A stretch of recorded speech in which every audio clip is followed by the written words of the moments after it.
नमस्कार, आप देख रहे हैं लाइव इंडिया हर पल। मैं हूं आपके साथ रेखा मिश्रा। जेएलके छोड़ करके आजसू पार्टी जो है वो शामिल हो चुके हैं अब संजय मेहता। यानी कि संजय मेहता सबसे पहले उन्होंने जयराम महतो का साथ छोड़ा, उसके बाद उन्होंने जो अपनी पार्टी बनाई उसे भी छोड़ करके अब वो आजसू में शामिल हो गए।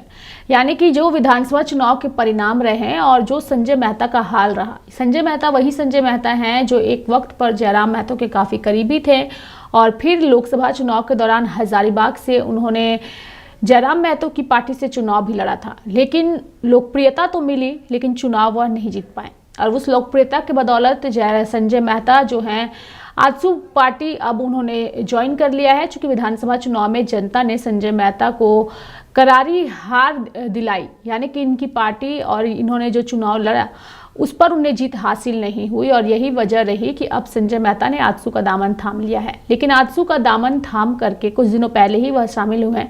उन्होंने एक बात कही जो फिलहाल झारखंड में इस वक्त चर्चा का विषय बना हुआ है। संजय मेहता ने कहा कि जेएलके पार्टी नहीं बल्कि सिंडिकेट है जो कंपनियों के खिलाफ नारेबाजी कर बाद में उनसे सेट हो जाती है। उन्होंने कहा कि अगर कोई निष्पक्ष जांच हो तो उनके क्रियाकलापों के खिलाफ काफी सारे सबूत वह दे सकते हैं। संजय मेहता ने यही नहीं कहा, इसके अलावा भी उन्होंने अन्य कई और बातें भी कही है, वो हम अपने दर्शकों को सुनाते हैं।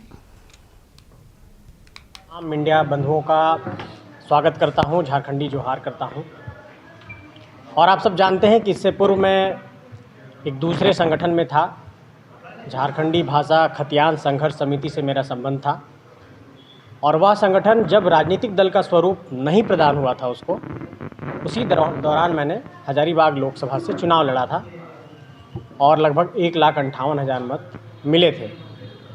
परिस्थितियां कुछ ऐसी बनी कि जिन उम्मीदों के साथ, जिन सपनों के साथ इस पूरे आंदोलन की बुनियाद रखी गई थी, धीरे धीरे वह एक सिंडिकेट में तब्दील हो गया। और मैंने अपने इस्तीफे के दौरान भी इस बात को कहा था कि वो पूरे तरीके से लोकतांत्रिक मर्यादा, लोकतांत्रिक मूल्यों और सिद्धांतों के विपरीत सिर्फ और सिर्फ आक्रोश की बुनियाद पर कार्य करने की कोशिश कर रहे हैं, जिसकी लोकतंत्र में बहुत ज़्यादा स्वीकार्यता नहीं है। इस कारण मैंने अपना इस्तीफ़ा दे दिया था। इस्तीफे के पश्चात हमने झारखंड बचाओ क्रांति सेना समिति संगठन का निर्माण किया था और वह संगठन कोई राजनीतिक दल अभी नहीं हुआ था, वो सिर्फ एक संगठन था।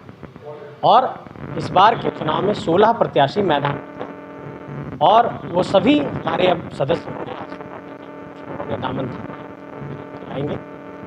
लोग अभी कुंभ के मेले में, सवाल ये होगा आप लोगों का कि आपने आजसू पार्टी का दामन क्यों थामा? क्योंकि मेरे राजनीति के केंद्र में, आंदोलन के केंद्र में झारखंड, झारखंडियत, स्थानीयता, विस्थापन, पुनर्वास, यही मुद्दे थे। और झारखंड निर्माण की परिकल्पना को पूर्ण करने में, उसको मूर्त रूप देने में, उसको साकार करने में आजसू पार्टी की एक महत्वपूर्ण भूमिका रही है। आजसू पार्टी झारखंड के मूल भावनाओं का प्रतिनिधित्व करती है।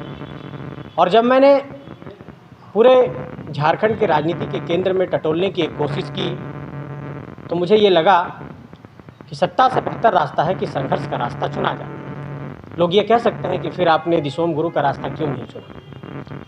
मैं ये कहना चाहता हूँ कि आजसू पार्टी के पूरे नेतृत्वकर्ताओं की फ़ौज को आप देखेंगे, उनके नेतृत्वकर्ताओं को देखेंगे, तो मैं ये गौर करता हूँ कि वहाँ पर यूथ को, युवाओं को प्राथमिकता दी जाती है। और उसके नेता माननीय सुदेश कुमार महतो जी भी एक युवा हैं, इसलिए हमने आजसू पार्टी का दामन थामा है।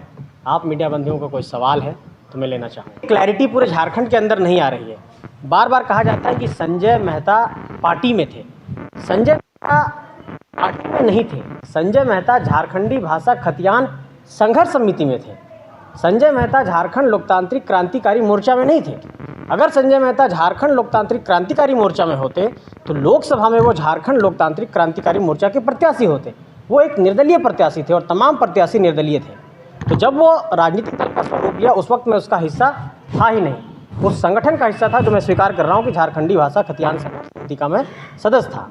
आज की तारीख में वो पूरे तरीके से व्यक्ति केंद्रित, आत्ममुग्धित और पूरे तरीके से डेमोक्रेसी की मूल्यों को तार तार करके सिर्फ आक्रोश की बुनियाद पर काम करने की कोशिश की जा रही है।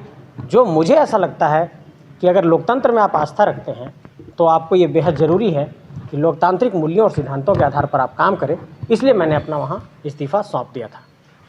इस्तीफ़ा दिया, कुछ लोगों ने दूसरे राजनीतिक दलों का दामन थामा, मैं उन नाम को नहीं लेना चाहूँगा, लेकिन जो हमारे साथी थे, जो हमारे साथ आए थे, जो हमारे साथ चुनाव लड़े, उन लोगों ने आजसू पार्टी का दामन थामा है। आज की तारीख में अगर कोई पुलिस इंक्वायरी बैठ जाती है कि जिस तरीके से उस राजनीतिक दल के द्वारा काम किया जा रहा है, तो अगर कोई भी ऐसा एक इंक्वायरी बैठता है तो इस बात की मैं पूरी प्रामाणिकता के साथ, पूरे फैक्ट के साथ, तथ्यों के साथ इस बात को कह सकता हूं कि आज की तारीख में ये बात साबित हो जाएगी कि जिन कंपनियों के दरवाजे पर जाकर के धरना और दस्तक दिया गया, उसके बाद उन्हीं कंपनियों से ये लोग जाकर के सेट हो जा रहे हैं और उन लोगों के मांग को वहीं पर तिलांजलि दे दे रहे हैं, उसकी हत्या कर रहे हैं। और आपने देखा कि एक प्रकरण भी सामने आया कुछ दिनों पहले कि जब चुनाव बेहद नज़दीक था तब ऐसी कुछ परिस्थितियां जन्म ली और पर्याप्त वक्त नहीं होने के कारण जब आप देखेंगे कि 1,58,000 वोट के पृष्ठभूमि में जाएंगे तो उसमें 2 साल की पूरी प्रैक्टिस थी जनता के बीच जाने का। जब मैं विधानसभा चुनाव में गया तो वो 15-20 दिनों का वक्त था, तो इसमें बहुत ज़्यादा फ़र्क था। वैसी कुछ परिस्थितियां बनी, इसलिए ऐसा कुछ हुआ, लेकिन जनता ने जो जनादेश दिया उसको स्वीकार करता हूं और संघर्ष करूंगा। अपनी हार सहर्ष स्वीकार करता हूं। जनता के बीच जाएंगे, उनके मुद्दों को समझेंगे, लेकिन इस बात को स्पष्ट करना चाहते हैं कि कभी भी यहाँ पर अराजकता की राजनीति को पनपने झारखंड के अंदर नहीं देंगे। अराजकता से झारखंड का समाधान नहीं हो सकता है। झारखंड की समस्याओं का समाधान नीतियों के आधार पर होगा और नीतियां ही झारखंड को सशक्त बनाएंगी। तो संजय मेहता ने जेएलकेएम प्रमुख जयराम महतो पर कई आरोप लगाए हैं। फिलहाल झारखंड में जो है वो तस्वीरें अलग अलग नजर आ रही है। आजसू पार्टी में शामिल हो चुके हैं। आजसू पार्टी जिसे जनता ने इस बार के विधानसभा चुनाव में पूरी तरीके से नकार दिया। किसी तरह आजसू पार्टी ने अपनी एक सीट को जीतने में सफलता हासिल की, वह भी मांडू सीट है। वहां भी जो नेता हैं जो जीत करके आए हैं वह मात्र 200 कुछ वोटों से ही जीत करके आए हैं, यानी कि गलती से आजसू पार्टी मांडू में एक सीट जीत करके आई हुई है। लेकिन अब पार्टी के जो प्रमुख हैं सुदेश महतो, वह कई दिनों से मीडिया से दूरी बनाए हुए थे, लेकिन अब अगर हम बात करें तो आजसू सुप्रीमो सुदेश महतो कुछ एक्टिव नजर आ रहे हैं और जेएलकेएम के नेताओं को तोड़ करके अपनी पार्टी आजसू में शामिल करा रहे हैं। संजय मेहता से पहले अन्य नेता भी जो है वो आजसू पार्टी में शामिल हो चुके हैं और अब आजसू पार्टी को मजबूत करने के लिए काम भी किया जा रहा है, यानी कि आंदोलन से उपजी हुई पार्टी आजसू अब अपने जो वोटर है यानी कि कुर्मी वोटर है उन्हें साधने के लिए कुछ ऐसे नेताओं को सामने ला रही है जिनका अपना एक जनाधार है, जिनकी अपनी एक पहचान है। उन्हीं में से एक है संजय मेहता। वहीं इसको लेकर के मीडिया से बातचीत करते हुए देवशरण भगत ने क्या कुछ कहा है वो हम अपने दर्शकों को सुनाते हैं। एक बार परिणाम दे चुका है।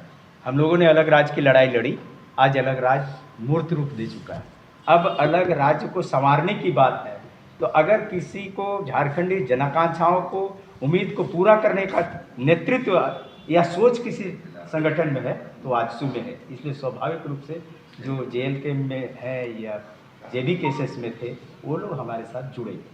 अब हमारे बीच में प्रवीण प्रभाकर जी है, ये भी आए हैं, हम इनसे बात कर रहे हैं। तो आपने सुना संजय मेहता को भी, देवशरण भगत को भी। फिलहाल इन सभी नेताओं ने मोर्चा जो है वो पूरी तरीके से जेएलकेएम के खिलाफ खोल दिया है और जेएलकेएम पार्टी के खिलाफ लड़ाई लड़ने को लेकर के आजसू पार्टी अब तैयार नजर आ रही है। जेएलकेएम के नेता और पूर्व नेता जो है वो अब आजसू पार्टी में शामिल हो चुके हैं और ऐसे में देखने वाली बात होगी कि आने वाले दिनों में आजसू पार्टी कितना अपने खोए हुए जनाधार को बचा पाने में सफल होती है। मेरे साथ फिलहाल अभी के लिए इस खबर में इतना ही। आप देखते रहिए लाइव इंडिया हर पल। नमस्कार।